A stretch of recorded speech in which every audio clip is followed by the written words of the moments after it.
That also happens, so there are cases where humans cannot even relate to animals anymore. So this is where and so we see millions and millions of humans living in a pseudo-reality, with a sense of self that is ultimately a fiction, that is always insufficient, always feeling a sense of lack, always needing more,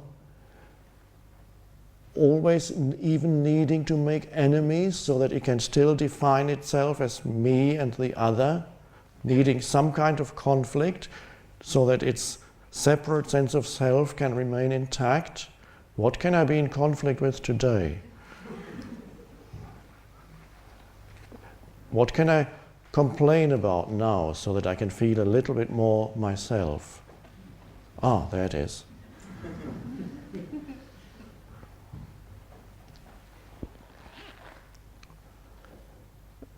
And so when millions of humans live like that, then the result is what we read as human history, a dreadful tale of incredible suffering that humans inflict on each other and other life forms on the planet.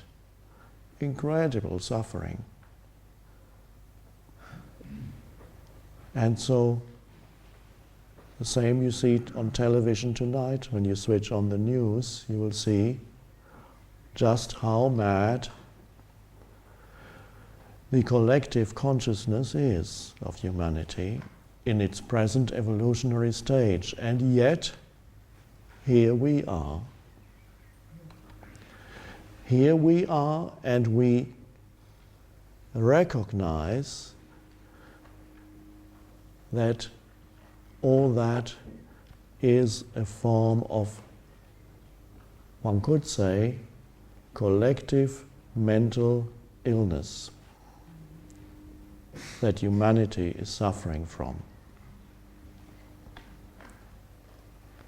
And so one could say, well, how can God allow a whole species to become mentally ill? I heard that question somewhere in somebody's mind. And of course you can ask the same question on a personal level. Does God allow me to be ill? How dare he, she, it, to allow me to be ill, to suffer?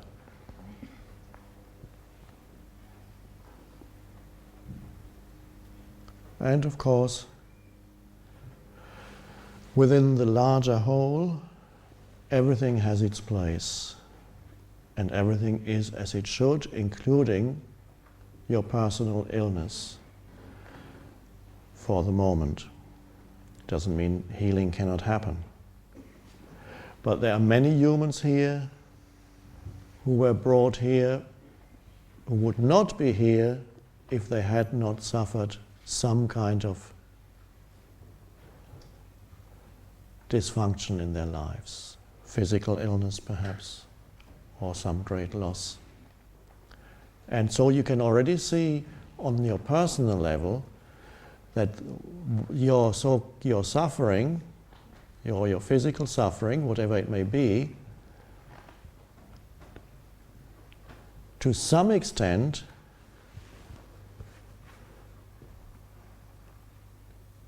began to dissolve the egoic structures in your mind. It started to shake it loose so that something else could come through.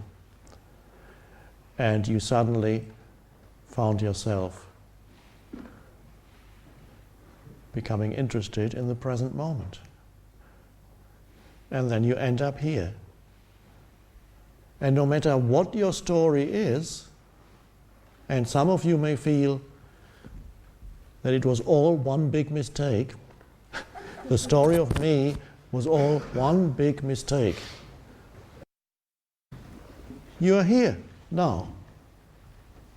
And that's an amazing thing to be here now and see that was the story. And the outcome of all that big mistake was that now you're stepping out of it and you realize it as, yes, on the level of form, this is how my life unfolded. And now let me speak personally for one moment. I could easily look upon my whole life, let's say until the world told me that I was important a few years ago, it happened. Before that, nobody told me I was important. Until that, I could look at my whole life up to that point as one complete disaster. Nothing actually worked out. I tried that for a few years, and then I was at university, and then I did my PhD, and then I gave that up, and then I drifted for 2 years, and then I went into that, and then I tried that, and it didn't, many things, okay, and then my mother said, okay, now you're 45, what have you achieved? Others have already built up big businesses. And so on the level of story, it was a big disaster. And yet, fortunately, at some point already, I had given up identification with the story. That the story was only my identity up to the age of 29, and it was a very unhappy one, even there. Even when that was my relatively successful. The only worldly success I had was I did well at university up to before I became a graduate student. And it made me happy for 2 weeks.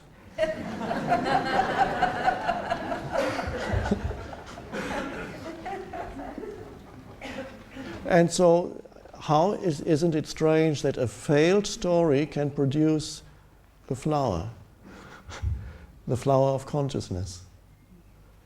And perhaps the flower of consciousness needs the mud out of which it grows. You have the beautiful image of the lotus in Buddhism, the symbol of Buddhism.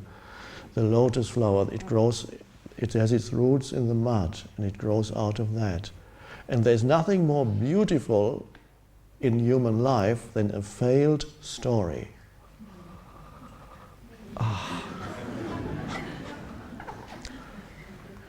And the good news is, every story ultimately fails because the story is based on the forms, it identifies with forms, and no forms last for that long.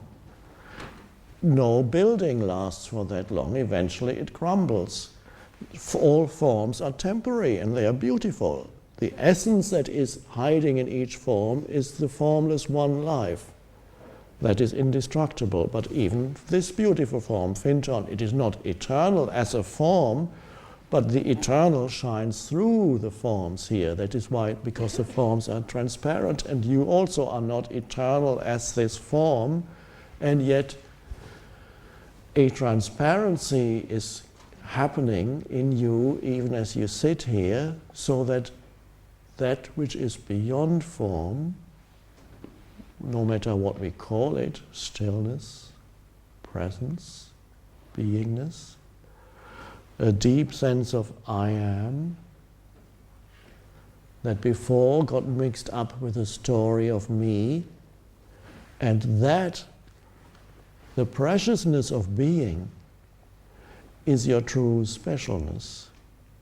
What the egoic self had been looking for on the level of the story, I want to be special, that very thought obscured the fact that you already could not be more special than you are now, but not special in the egoic sense that more than he or more than she.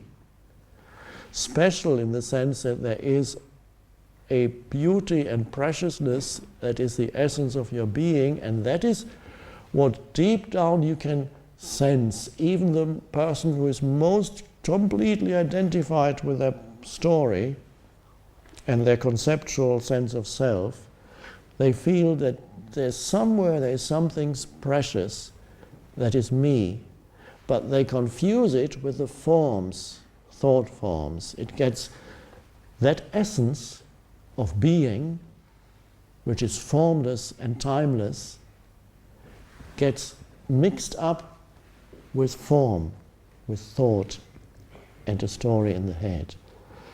And that is what the Buddha calls the fictitious self.